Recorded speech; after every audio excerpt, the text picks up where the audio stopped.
प्रिय मित्रों, आपने पिछले कड़ी में ये अध्ययन किया, ये जाना कि भगवान शिव के त्रिनेत्र क्यों हैं एवं वो सर्पों की माला क्यों पहने हुए हैं। साथ ही साथ मुंडों की माला से भगवान शिव क्या संकेत दे रहे हैं, ये जानकारी आप पहले ही प्राप्त कर चुके हैं। आज मैं आप जिज्ञासु मित्रों के समक्ष भगवान शिव के भस्माधारी या भस्म लेप के बारे में संक्षिप्त में बतलाऊंगा। भगवान शिव के विषय में कहा गया है चिता भस्म लेप, यानी वे चिता का भस्म का लेप करते हैं, शमशानी भस्म को अपने अंगों पर मलते हैं। अब देखा जाए तो शिव शंकर का ऐसा करना भी कुछ कम अजीबो गरीब नहीं है। चंदन, पुष्पराज, मकरंद वगैरह सुगंधित उपटन तो मैंने सुना था, पर ये भस्मलेप निसंदेह यह भी बहुत गूढ़ और अर्थयुक्त इशारा लिए हुए है। बाहरी स्तर पर तो योगी जन इसे सर्दी से बचने के लिए धारण करते हैं, पर सूक्ष्म रूप से यह माया रूपी सर्दी के वृक्ष विरुद्ध सुरक्षा कवच, आसार संसार में त्याग या वैराग्य का प्रतीक है।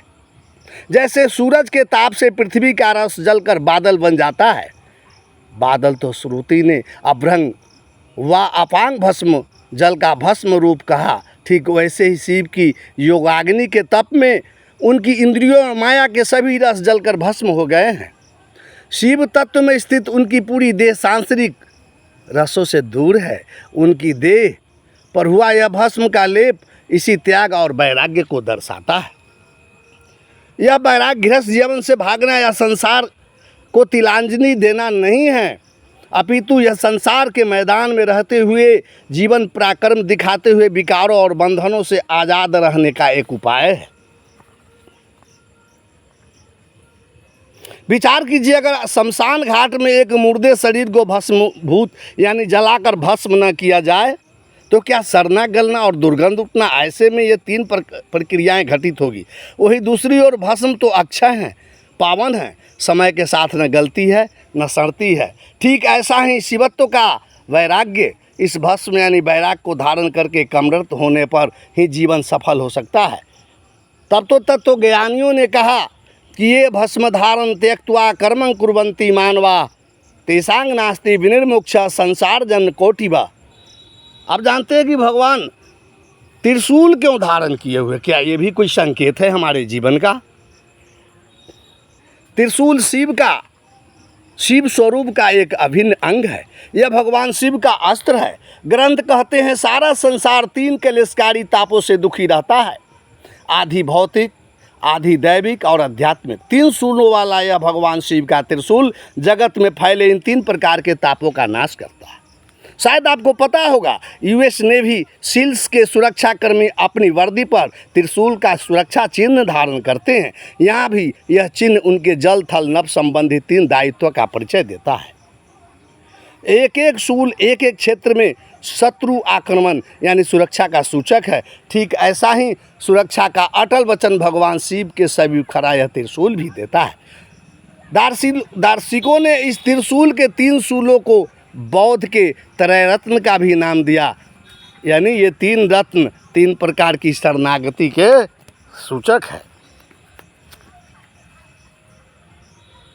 स्वाभाविक है, जिसने इन तीन प्रकार की शरणागियों अथवा रत्नों को हासिल कर लिया हो, वह भगवान शिव के त्रिशूल को प्राप्त कर लिया है। भगवान शिव के ये जटाधारी जटाजुट मुकुट का क्या रहस्य है? शास्त्रों में शिव तत्व को तीन प्रकार कहा गया है, अप, सोम और वायु। इनमें से वायु तत्व को भगवान शिव की जटाओं को रूप में माना गया है। वैसे योग शास्त्र में सिर के सबसे ऊपरी भाग को आकाश तत्व कहा गया है। भगवान शंकर की जटाएं इस आध्यात्मिक प्रकाश में समाई वायु का प्रतीक है। इसी कारण से भगवान शिव को व्योमकेश भी कहा गया है। यह तो शास्त्रों की परिभाषा हुई, पर सांकेतिक भाषा में समझा जाए तो जटाएं एक व्यक्ति के मन में बिखरे हुए विचार है, उलझी हुई गुत्थम गुत्था सोच है। पर भगवान शिव की यह जटाएं बिखरी या उलझी हुई नहीं है, सिमटी हुई है, जटाजुट मुकुट के रूप में सुशोभित है। एक गहरा संकेत दे रही कि हम भी अपने मन में बिखरे हुए विचारों को ब्रह्म केंद्र पर इकट्ठा करें। भगवान शिव से गंगाधार की बहती गंगा धाराएं, एक और सुंदर श्रृंगार उनकी जटाओं से निरंतर बहती गंगा की धारा। चूँकि भगवान शिव की जटाओं को वायुमंडल माना गया, इसलिए उसमें समाई इस गंगा को विद्वानों ने ब्रह्मांड की चेतन धारा कहा, चेतना की अमृत धारा।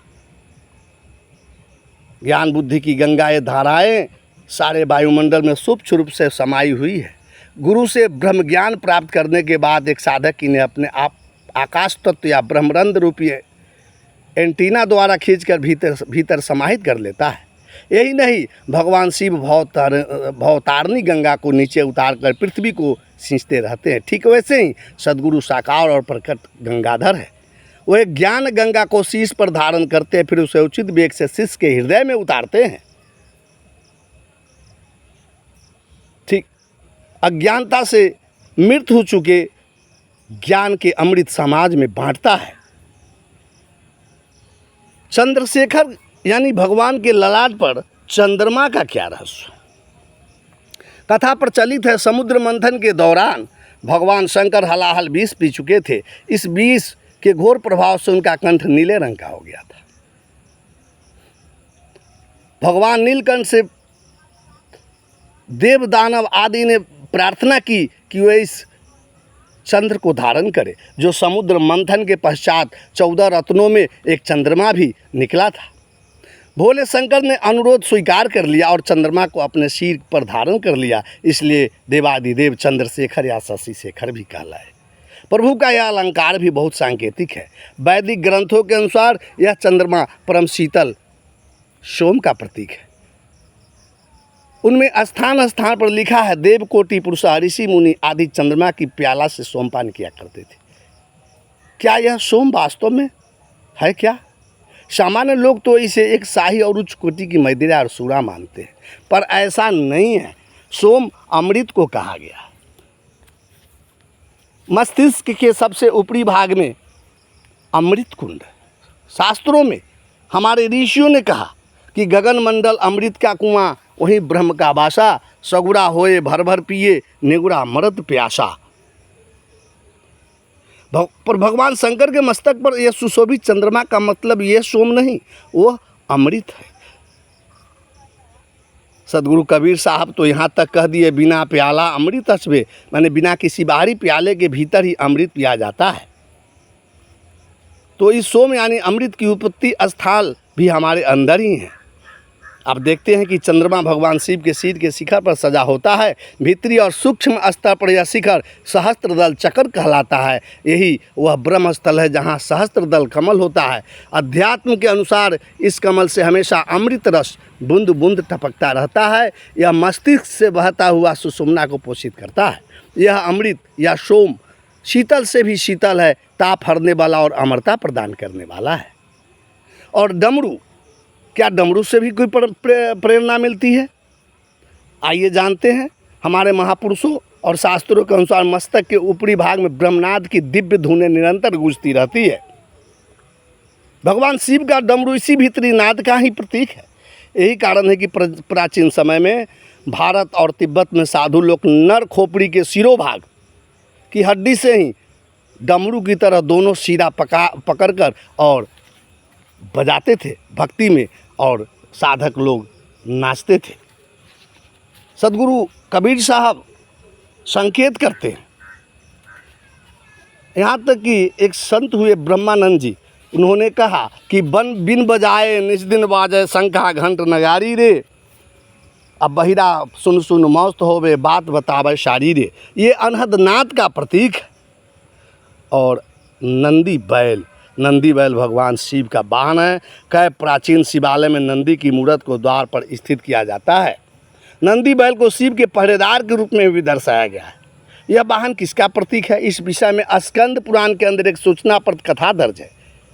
एक बार धर्मदेव के भीतर बहुत सो भावना पैदा हुई कि स्वयं भगवान शिव की सेवा में प्रस्तुत करे। विचार आया कि क्यों न वे भगवान शिव के वाहन ही बन जाए।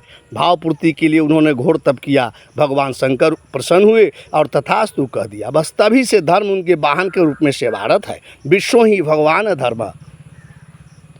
अतः भगवान शिव का वाहन नंदी बैल धर्म का प्रतीक है। निसंदेह ईश्वर की साधना धर्म पर सवार होकर ही की जा सकती है। धर्म द्वारा ही भक्ति से अर्जित पुण्य की रक्षा भी हो सकती है। इसलिए भगवान नंदिकेश धर्म पर अडिग रहने की प्रेरणा देते हैं। बोलिए भगवान शिव शंकर की जय। हर हर महादेव।